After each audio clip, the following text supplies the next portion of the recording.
Il y a plusieurs personnes qui croient que toutes les guerres de ce siècle ont eu lieu pour qu'un petit groupe de financiers puisse faire des profits. Des gens qui sont dans la sphère d'influence du groupe Bilderberg et de la commission trilatérale. Prenons la guerre des Balkans. Qui a fourni des armes à Milosevic? Ce sont les Soviétiques. Qui finance l'industrie militaire de l'Union soviétique? Les États-Unis et les banquiers européens. Les banquiers ont toujours financé les deux camps lors de conflits majeurs.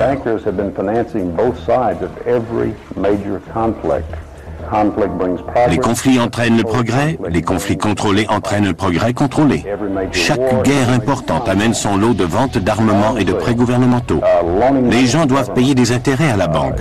Voilà de l'argent créé à partir de rien.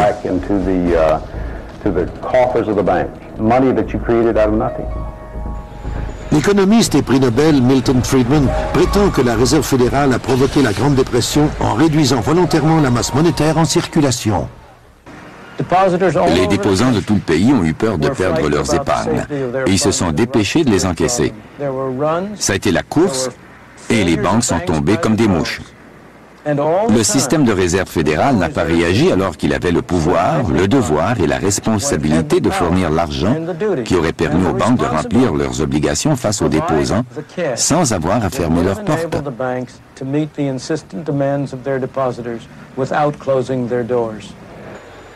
Louis McFadden, membre du Congrès et président d'une commission sur les banques au moment du krach, déclare « La Grande Dépression est un événement intentionnellement causé par des banquiers internationaux qui ont créé une situation désespérée qui leur a permis de sortir de cette crise avec les pleins pouvoirs sur nos vies. » Un mémo a circulé avant la chute du marché boursier. Tous les gros joueurs, les initiés si on veut, se sont retirés du marché à temps.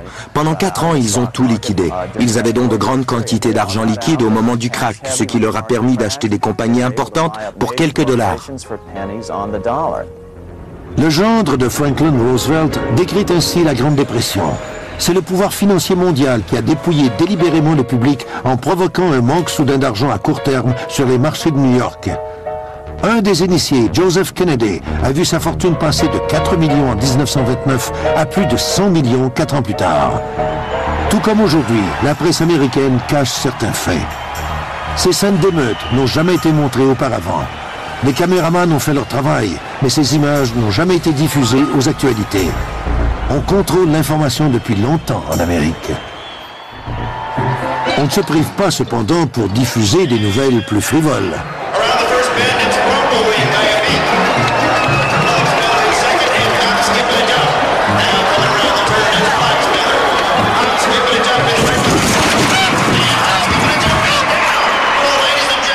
Heureusement, des personnalités populistes comme le président Andrew Jackson, William Jennings Bryan et le père Charles Coughlin ont assez de courage pour dénoncer les faits. May I remind our president with all due respect that not one of these soldiers cast a ballot on that fateful Good Friday night in the spring of 1917 to force a peace-loving nation like ours to take up arms for the profiteers and the exploiters of mankind. Durant la dépression, le pire ennemi des banques est Huey Long. We've tried the Republican Party, we've tried the Democratic Party, then we've gone back and tried the Republican Party, and now we're back trying the Democratic Party. And unfortunately, whenever we get into power with either one of these parties, we find that the one crying need of our people, the redistribution of wealth, so that none would be too poor and none would be too rich, is always neglected by the party that is in power.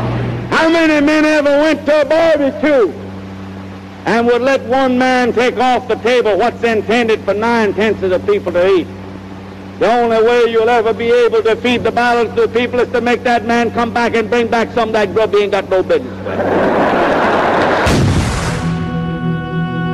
Cependant, l'assassinat est un outil politique que ces fameux initiés connaissent bien.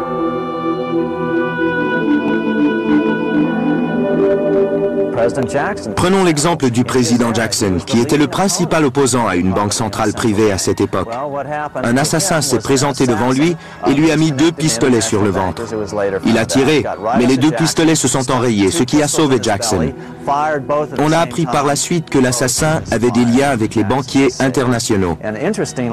C'est intéressant de noter que si les livres d'histoire ne s'attardent pas beaucoup à ce problème des banques, Jackson, lui, considérait que c'était l'une de ses réalisations les plus importantes. En fait, il a même fait écrire sur sa pierre tombale « J'ai tué la banque ».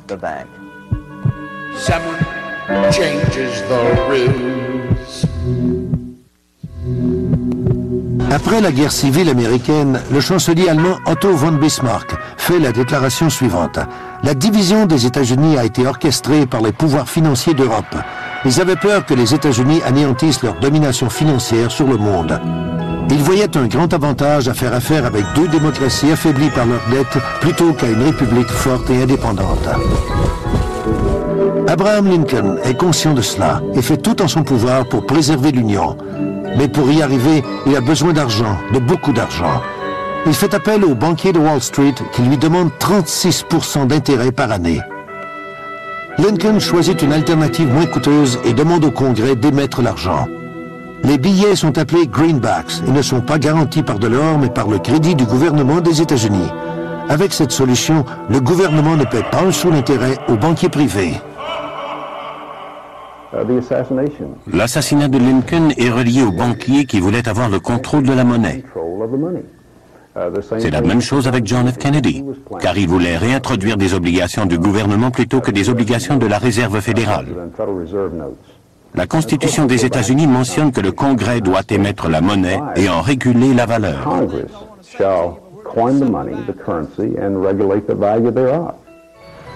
Si vous demandez aux gens sur la rue qui émet la monnaie, ils vont vous répondre que c'est le gouvernement. C'est la raison pour laquelle tout ce mensonge fonctionne. Les gens savent intuitivement que c'est le gouvernement qui devrait émettre la monnaie. La Réserve fédérale n'est pas fédérale et n'a pas vraiment de réserve. Dans l'annuaire téléphonique, vous ne la trouverez pas dans les pages bleues du gouvernement. Elle est citée dans la section Affaires, juste après Federal Express. Louis McFadden a combattu la Réserve fédérale jusqu'à son dernier souffle. Il disait que c'était un super-État contrôlé par des banquiers et des industriels internationaux dans le but d'asservir le monde pour leur propre plaisir. On a tenté 2 fois de l'éliminer. D'abord, un tireur l'a raté, puis il a été empoisonné, mais un médecin a réussi à lui faire un lavage d'estomac.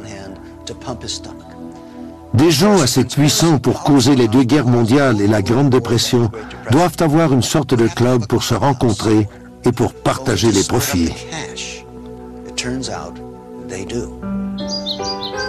Si vous n'avez jamais entendu parler des Bilderbergers, c'est qu'ils n'ont jamais voulu que vous les connaissiez.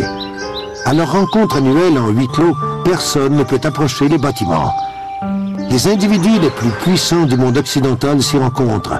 Mais le New York Times, le Washington Post ou le LA Times n'en parlent jamais.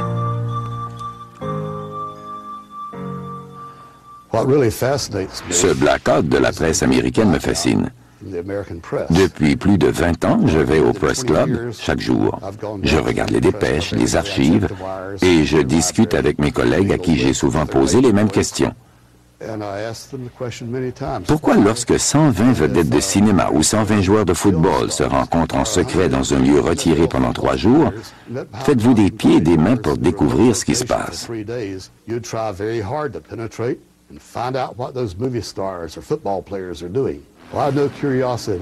Pourquoi n'avez-vous pas la même curiosité lorsque 120 financiers et politiciens qui ont un pouvoir extraordinaire se rencontrent dans un lieu retiré et entouré de gardes armés? La sécurité est importante mais discrète. Qu'arriverait-il si quelqu'un essayait de se faufiler à travers ces arbres? Je l'ignore, mais je n'oserais pas l'essayer.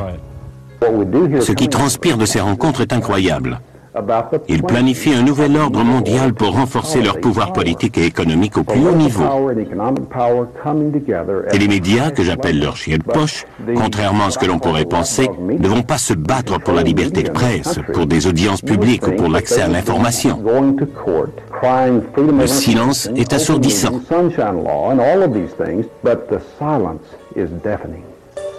Lors de la dernière rencontre du groupe Bilderberg, on comptait parmi les invités le conseiller du président George Stephanopoulos, le sénateur Sam Nunn, David Rockefeller, l'ancien sénateur Lloyd Bentsen et Henry Kissinger. Un mois plus tôt, 50 groupes libéraux se sont rencontrés à Washington pour discuter de leur